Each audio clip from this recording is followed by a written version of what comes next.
As I begin this recording, a friendly reminder to please keep your audio and video disabled. Nothing that you put in the chat will appear in the recording. I'm going to stop sharing my screen, and Dr. Nayak, you're welcome to take over.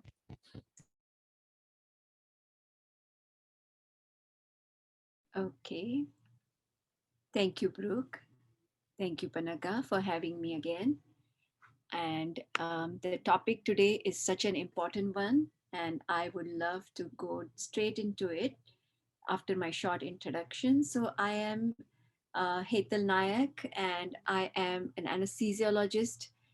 Also been practicing yoga for the last 14 years and have been teaching yoga to all age groups and also doing yoga teacher training courses to certify teachers to become yoga instructors. So it's my joy and pleasure to be here sharing such an important topic for our health and well-being today. So breath. I'm going to start sharing the screen, and I have a presentation that I've prepared for this. So in yoga, the breath is called the breathing practices are called pranayam, and that's the title here, Science of Pranayam, the breathing practices and the techniques. Now, yoga, everybody is aware of this term, but not many are aware that yoga is not just a physical practice. There are 8 limbs of yoga, and it's called as Ashtanga yoga.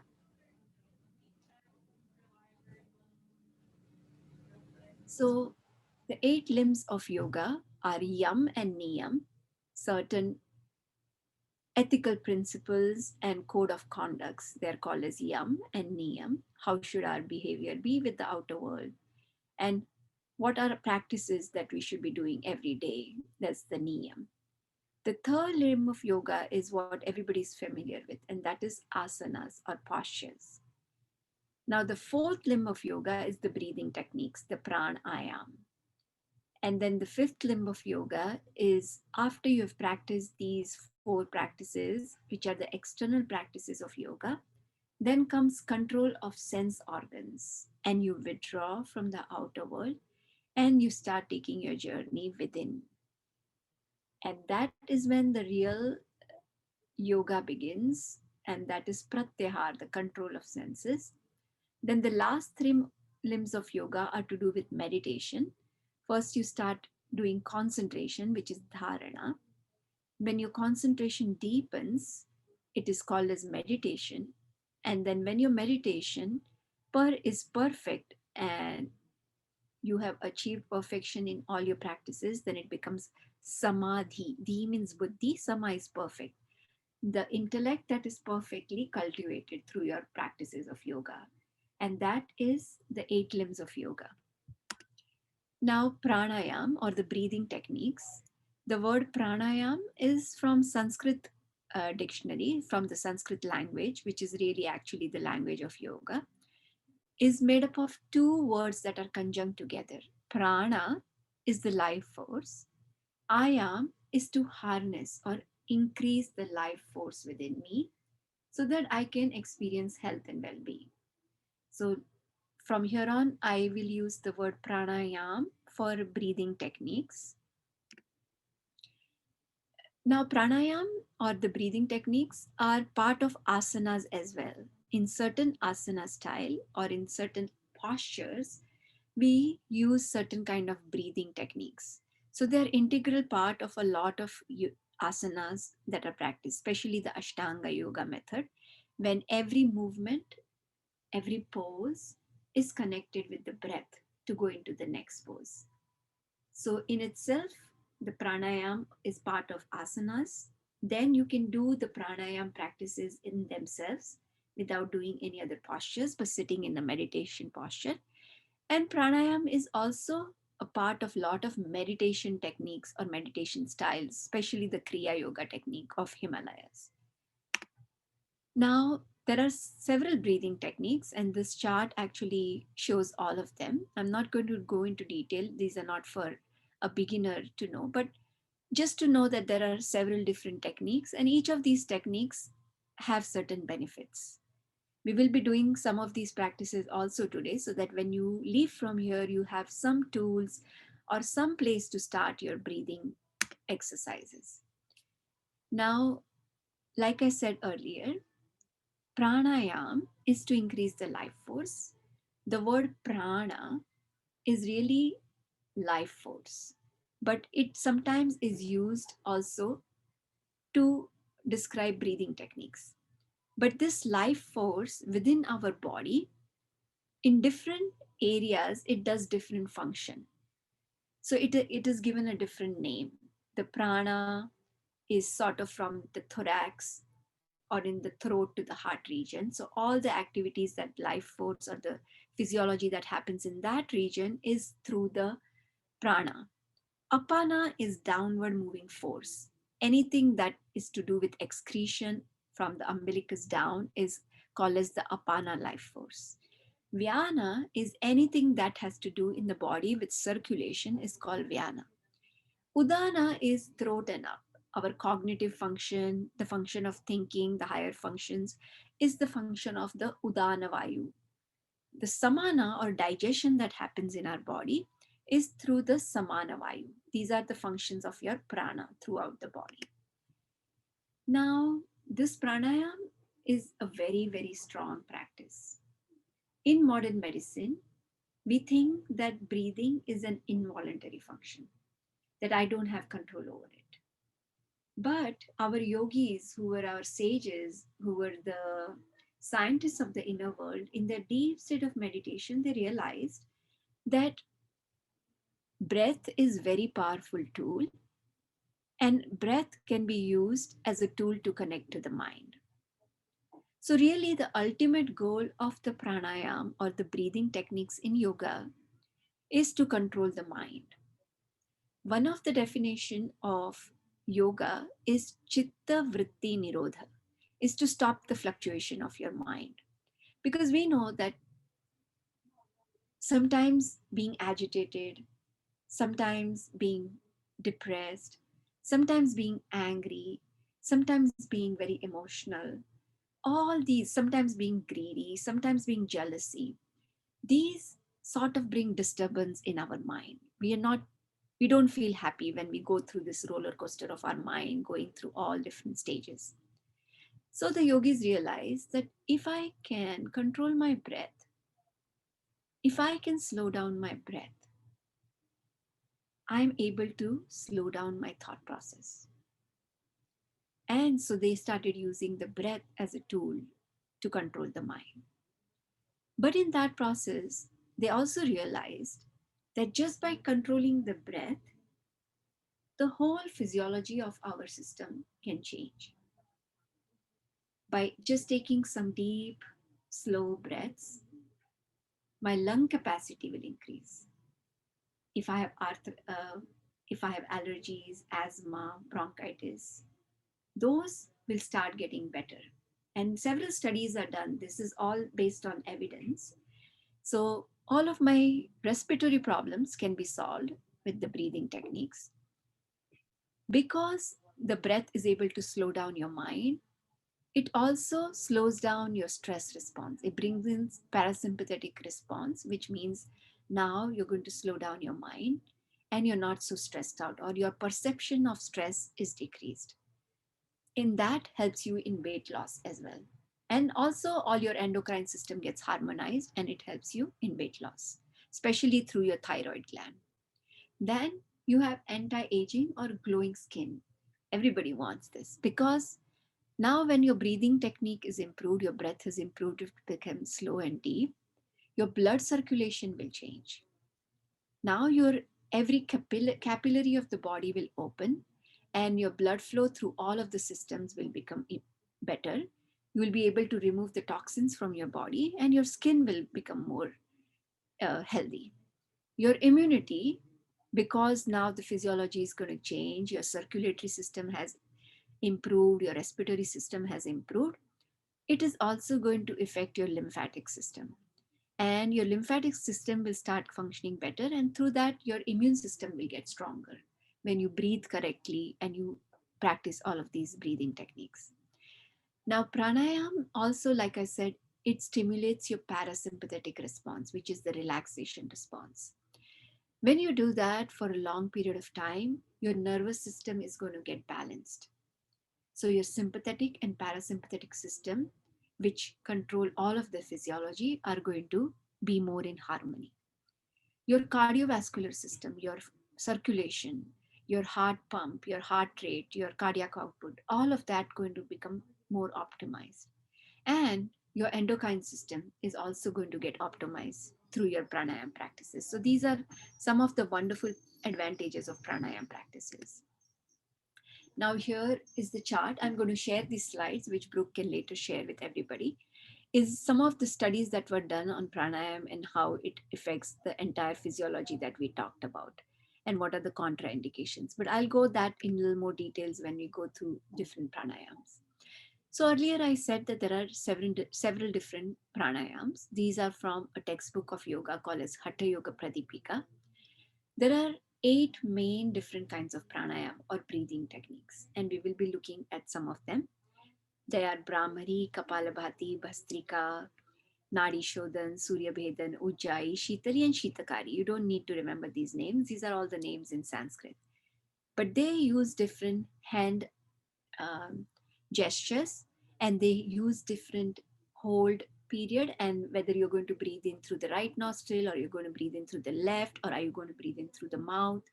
Based on all of that, all of these different techniques are named.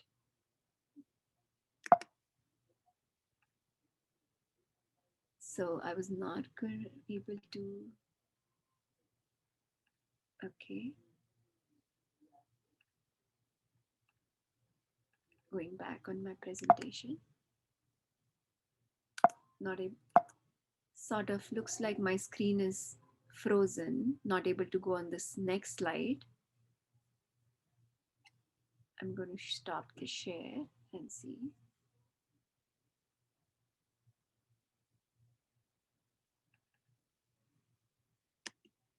Okay, and start sharing again. So the next is now we'll go to the practices of pranayama. I will walk you through different techniques. So the basic one or the simplest one that you can start practicing is the humming bee breath or the humming Brahmari pranayama. So this can be done for all age groups. Even kids can do it. Simply you close your ears and you make the sound of the humming bee. What are the advantages? They've seen that when we use this technique of breath, it sort of massages your brain and CSF inside the skull, which releases nitric oxide. And this practice is extremely beneficial for anybody who is in stressful situation or who suffer from anxiety, tension, agitation, high blood pressure, or heart disease. So what I will now request everybody, if you're going to practice along with me, is to simply sit in a comfortable sitting posture. Ideally, sitting on the floor is recommended. But if that's not possible for you, you could sit on the chair. As long as you don't slouch and you don't lean back, maintaining the normal curvature of the spine, keeping the torso, the neck, and head in one straight line, sit up nice and tall. Bring your awareness on your breath. Inhale, take a deep breath in. Exhale, empty out everything. The hand gesture that is used from the humming bee breath is slightly complicated, but that's more for an advanced practitioner, in which we close our eyelids by bringing the index finger onto the balls or this bony prominence around the eyeballs. We close our nostril with the middle finger. We close our mouth with the ring finger and the little finger above and below the lips. And when we close the ear, we use the thumb. So we close all our sense organs, sort of isolate them from the external stimuli when we breathe out. But first you relax your fingers and take a nice deep breath in. Then you close your ears, nose, and mouth, and then make a sound of a humming bee, like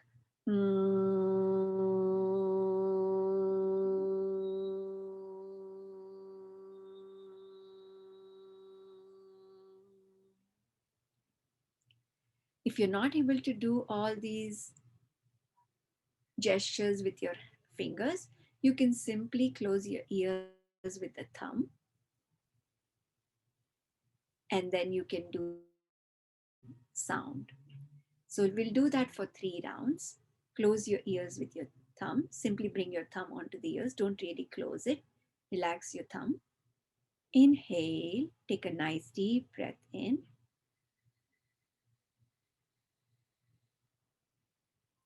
Close the ears and make the sound of the humming bee.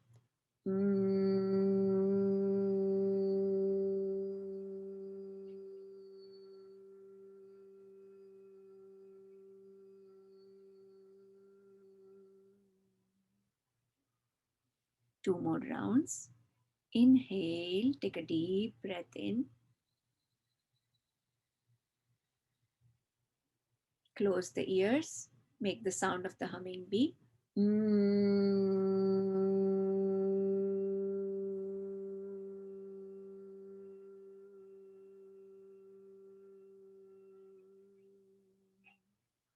One last time.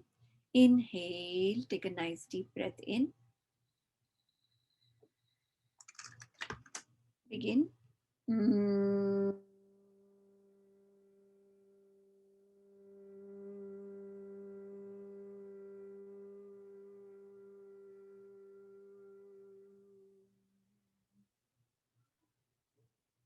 And then go back to your regular breathing. Gather the mind at the third eye center between your eyebrows and repose in the after effect poise of your breathing technique, the pranayama.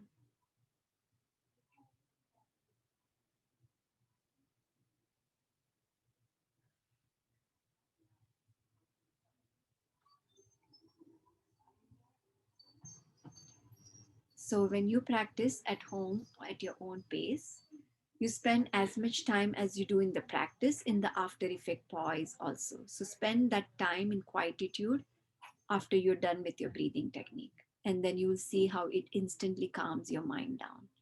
So there is no contraindication really to do the Brahmari or the humming bee breath. And it is a beautiful practice that will instantly help you relax if you are in a stressful situation. And of course, for high blood pressure and heart disease, for chronic conditions like those, it is also very, very beneficial. It is also very helpful for children who suffer from attention deficit hyperactive disorder, or in general for kids. This is a beautiful breathing practice that can be used sort of a preparation for a pranayam, or sort of a preparation for meditation practice. So that's Brahmari. Now I'll go on to the next slide.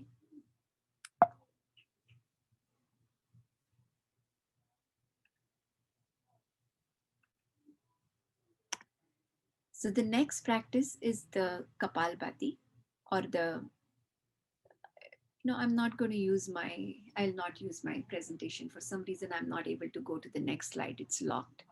So you can just use my video for practice. In fact, that will be better. So that Brahmari pranayam is something that any beginner can do. The next easiest breathing technique is breath awareness. So this you can do at any time of your day. You can be sitting on the floor ideally, or if that is you're tired or you want to rest, you can be laying down on your back. But only thing with the laying down on the back is you might fall asleep. So it's better in all of the breathing techniques to be sitting upright with your spine upright. You can use the chair if you're not able to sit on the floor. For breath awareness is another very, very powerful technique. First, what we do is we first bring in relaxation and relax all the parts of our body and bring in a tremendous neuromuscular relaxation. Once the body is relaxed, then you anchor your mind to the breath. So I'm going to guide you through this next one. prepare yourself. Make sure you are in a quiet place. We'll do this for next 10 minutes or so. Like I mentioned, some of you probably joined late, but your breath is a very powerful tool to control your mind. So simply having the ability to connect with your breath and anchor your mind to your breath can be a beautiful practice. It can be a meditation in itself. So sit up nice and upright. Keep your hips, your torso, neck, and head in one straight line.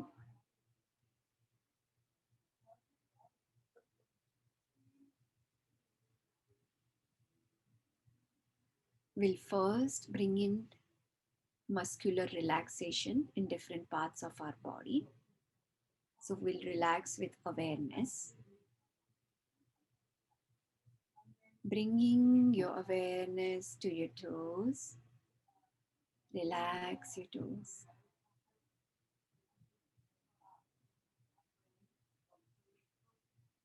Relax your feet, your calf muscles, your knees, your thighs, and your hips.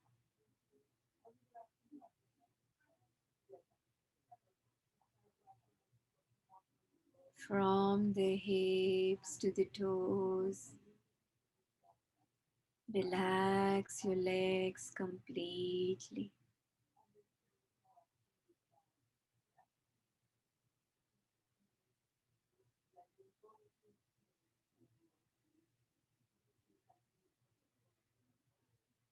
Bring your awareness to the tip of the fingers and relax your fingers.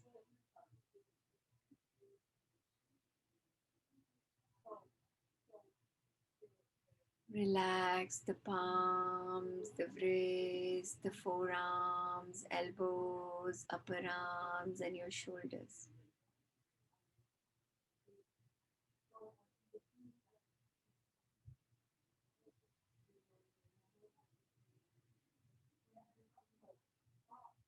Your lower back is relaxed. Your middle back is relaxed. Your upper back is relaxed.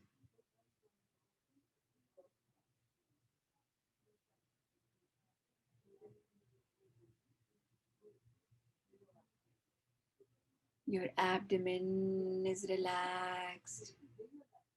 Your chest is relaxed.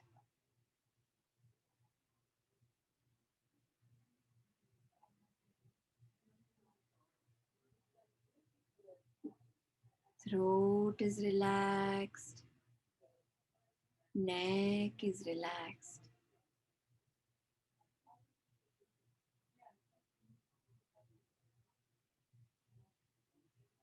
Back of the head is relaxed.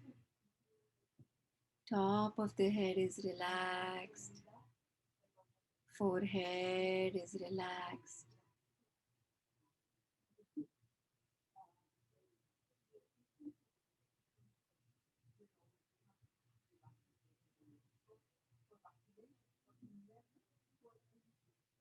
All the muscles in and around the eyes are relaxed.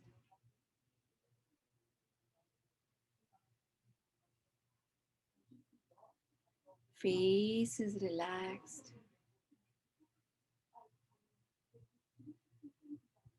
Upper jaw is relaxed. Lower jaw is relaxed.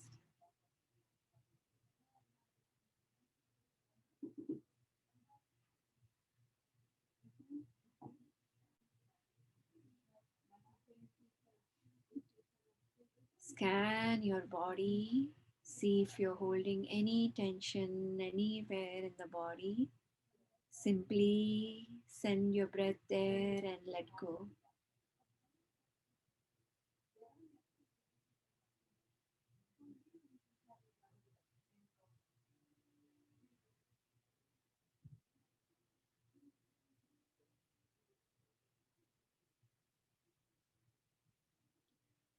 Now the physical body is completely relaxed in this deep state of neuromuscular relaxation. Gather your mind at the third eye center.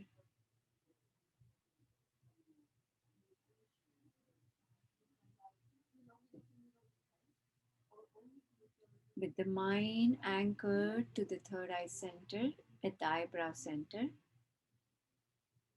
simply observe your breath and become aware of your abdominal movement. Become aware the navel going out as you inhale. As you exhale, the navel going towards the spine.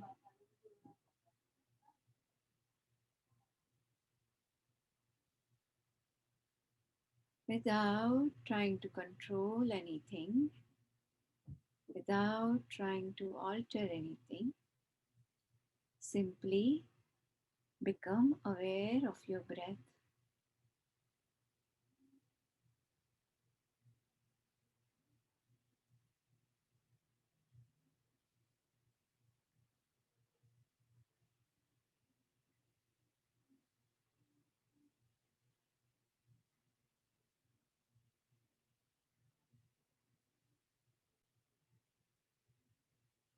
If your mind drifts away or if any of the thoughts are intruding, simply acknowledge them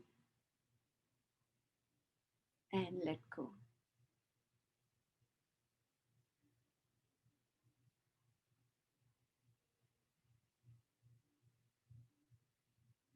Bringing your mind again, anchoring it to the breath.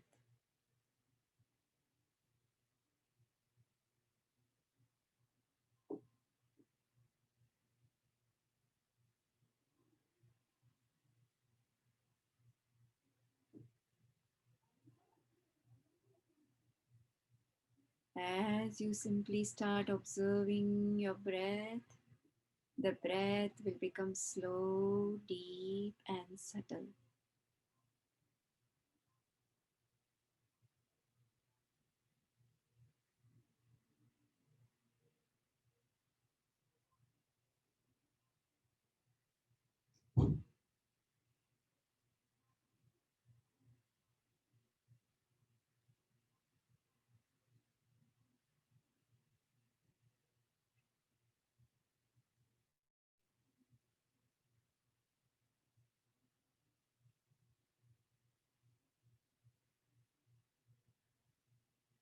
Observe the incoming breath. With every outgoing breath, simply let go.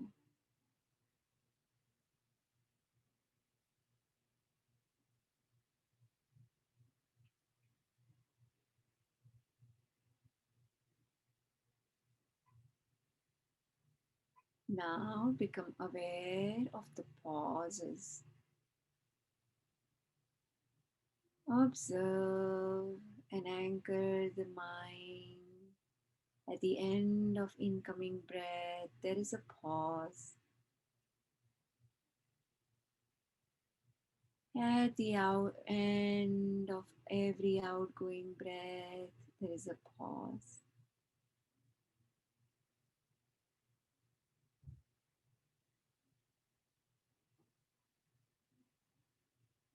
Become aware of the pause.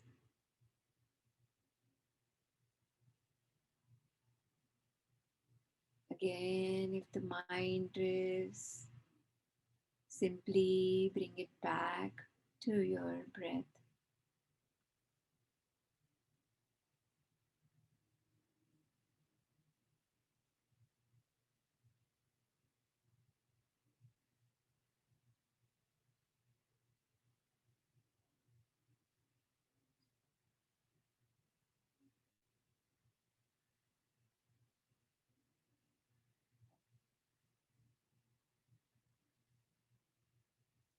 Now, shift your awareness to the core of your heart.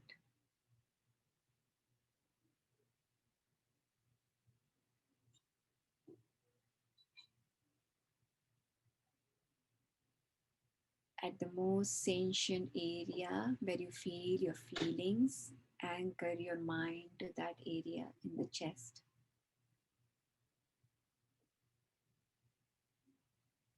Observe the breath.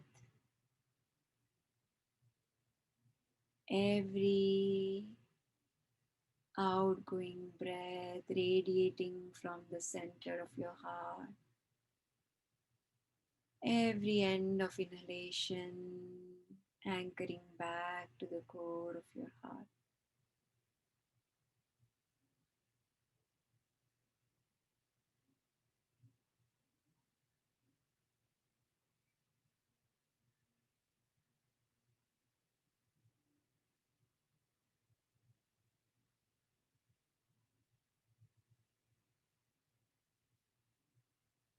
Now shift your awareness to the nostrils.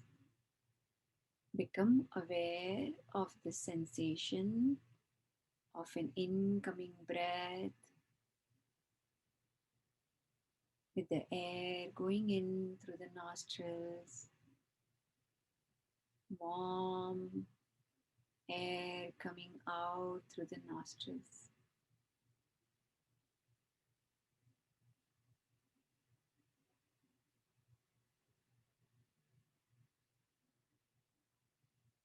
Without missing any single breath,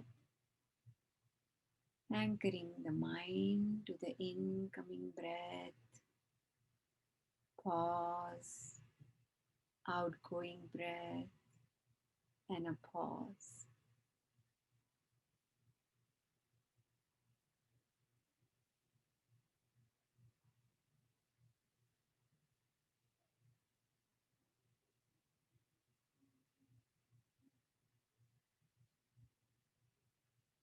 Now gather the mind again at the third eye center. Repose there at the third eye center between your eyebrow center.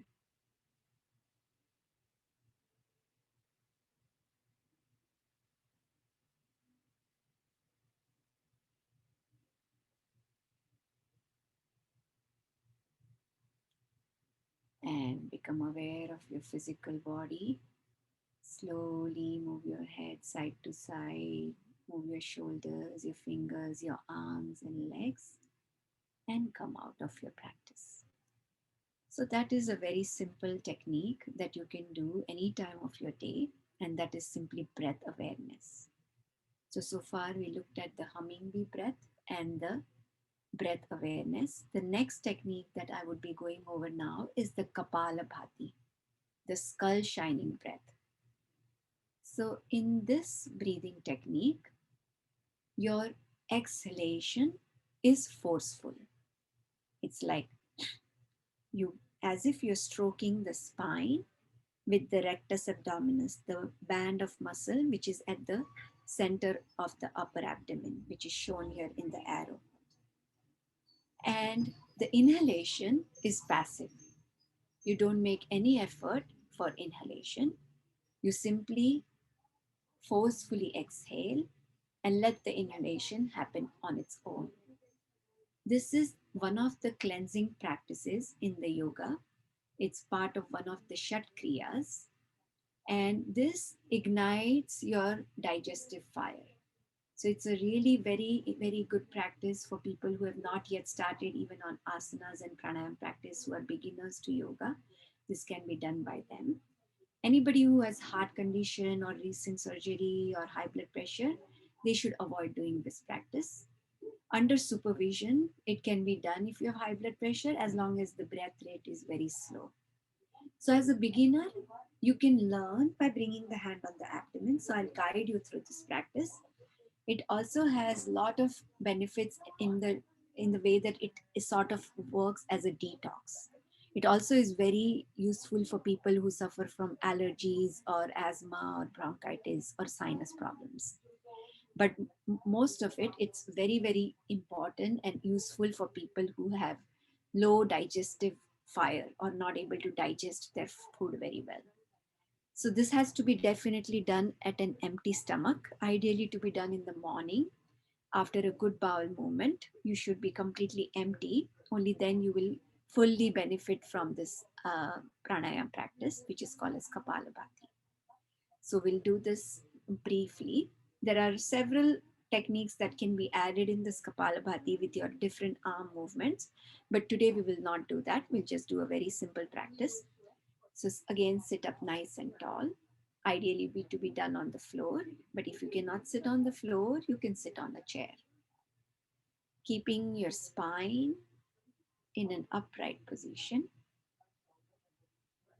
Keeping your torso, your neck and head in one straight line. Maintaining the normal curvature of the spine. Your hands are in a way that fingers are interlaced, left thumb crossing the right. Place the closed fist in the front of your bladder. Inhale, take a nice deep breath in. Exhale, breathe out forcefully.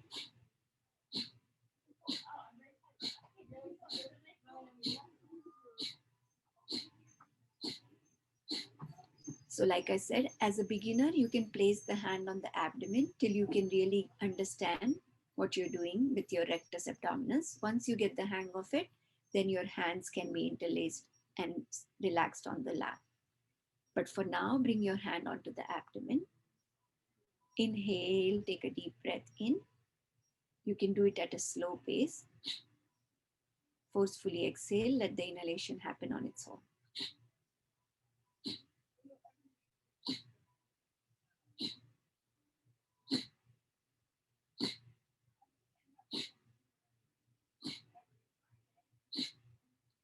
And then bring the hands down. Relax your fingers, interlace your fingers, gather the mind at the third eye center, and repose in the after effect poise of your pranayama. Mind is gathered at the third eye center.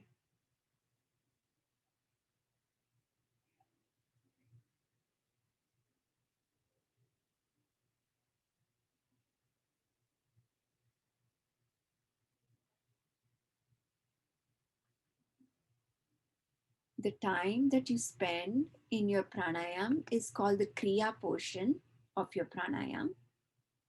And that after effect poise is a very important time where you stay simply gathered your mind at the third eye center. Because that is when all the benefits will be assimilated. So you shouldn't rush from one technique to another technique. You do a technique, then you gather the mind at the third eye center, and you repose there in the after effect poise for the equal duration of period where you spend in the breathing technique. So if you spend 5 minutes in your breathing technique, stay for 5 minutes in the after effect poise with the mind gathered at the third eye center.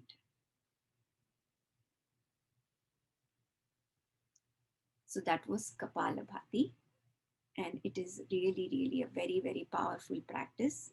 You will see the effects right away. It's going to really bring in complete relaxation of the mind when you are in that after effect poise. Now, the next technique that I'll be first talking about and then guiding you through is called as Bhastrika Pranayam. It's the bellows breath. So we have all seen the bellows of the locksmith who works with the metals going up and down rigorously. So this name Bhastrika comes from that. In this pranayam, inhalation is forceful and exhalation is also forceful, unlike the previous one. So in this, the inhalation is forceful and exhalation is also forceful. In the previous practice, we were stroking the abdomen, rectus abdominis to the spine. But in Bhastrika, the awareness and the efforts are more at the heart center, at the chest and at the nose and the throat. So this is where you will really feel or use that part of the body to do the inhalation and exhalation, more of your chest, throat and neck. So Bhastrika pranayam, again, rapid inhalation, rapid exhalation once you get the hang of it. But as a beginner, you can start with a very slow pace till you really understand the nuances, and then you can increase your pace. Ideally, to be done on the floor, It can be done with your legs folded back, which is called Vajrasan or Veerasan, or you can sit cross-legged, which is Sukhasana, or you can sit in lotus pose, which is also a preferred pose for meditation. So that's called as Padmasana. And it is a really very powerful practice for anybody who suffers from anxiety, depression, sleeping disorders, insomnia, um, anybody who has bronchitis, asthma, anybody who wants to prepare for meditation. Also, this is a practice, this will also invigorate your digestive fire and kindle your digestive fire. It also is good to build your immune system and also for your endocrine system, your circulatory and respiratory system. So a lot of benefits of Bhastrika are there. Now I'll guide you through the practice. I will stop sharing my screen so that you can watch me. This will be the last breathing technique that I will go through for today. We've already talked about 3 other techniques. Don't want to teach you too many things on the same day. Sit up nice and tall. Keep your torso, your neck and head in one straight line and sit up tall.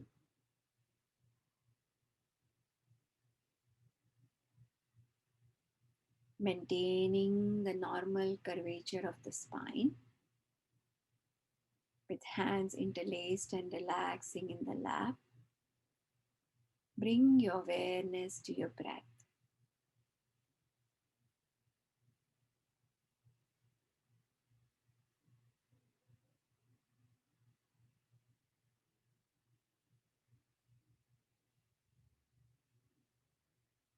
Inhale, take a nice deep breath in.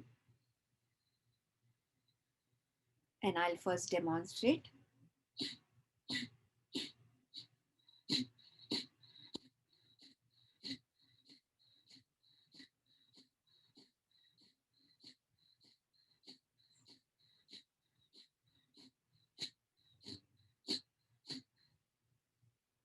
And then I drop my hands down, gather my mind at the third eye center, and I repose in the after effect poise of my pranayama.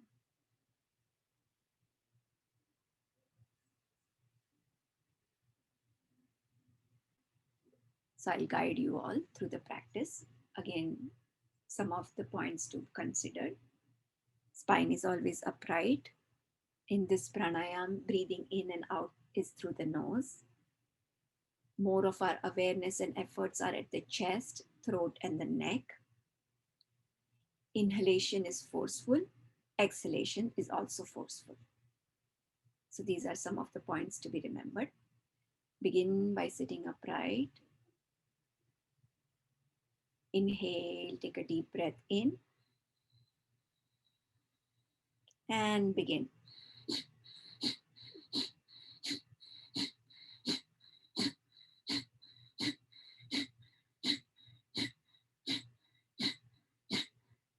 And when you get tired, go back to regular breathing. Gather your mind at the third eye center and repose in the after effect poise of your pranayama.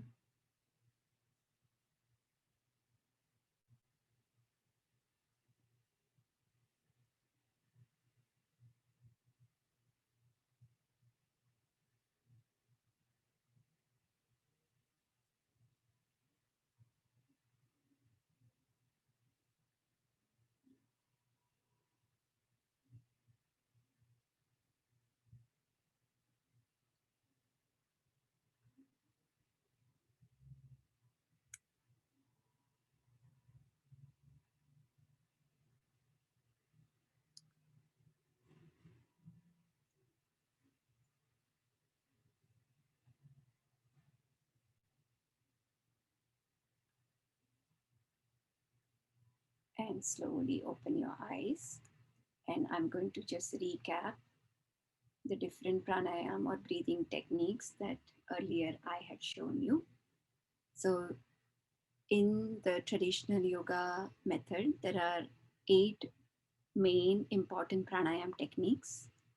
And what we learned today, the first two were breath awareness and Kapalabhati. Breath awareness not really is a technique in itself. It's just to first start understanding that we need to cultivate that connection with the breath. Once you learn the breath awareness, then you can start implementing these different pranayam techniques. So today we learned the Bhastrika, which is the bellows breath, and we learned the Brahmari, the humming bee breath. These two main techniques, and the other cleansing technique that we learned was the Kapalabhati, where the exhalation is forceful and inhalation is passive. So these are some of the techniques that you can start practicing even as a beginner. But pranayam always should be done under guidance, because if you do not really know the technique correctly, you might not benefit from all the techniques, and it might not, sometimes also be harmful. So it's always good to learn pranayam under supervision with a yoga practitioner or a teacher who is well versed with these techniques. And again, to recap all the benefits of the pranayam that we talked about, it in fact has effect on every single system in your body. It's an extremely powerful tool that is given to us.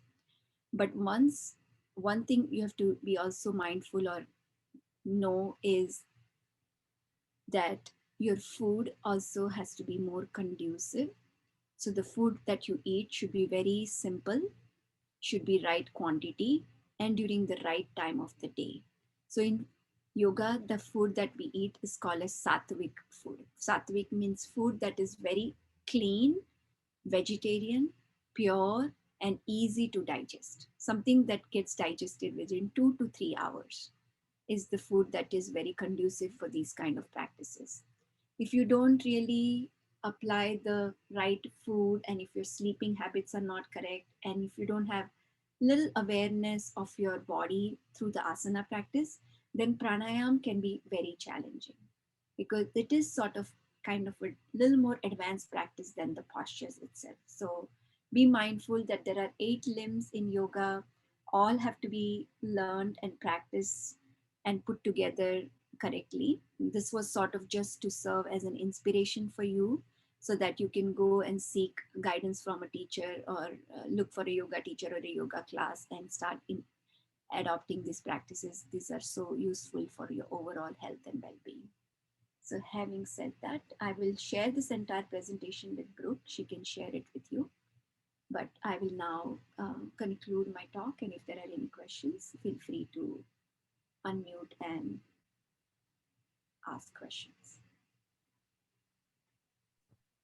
Thank you, Dr. Naik, for a great session. I learned a lot about breathing techniques. It was really interesting about all of the health benefits they can come with. Yes, If any, it was so many different types that I did not know pranayam. Thank you for showing that. If anyone does have questions, you can feel free to unmute yourself or place them in the chat, and we'll cover them as soon as they come in. In the meantime, I'm going to share my screen so Panaga can share some upcoming program info and close us out.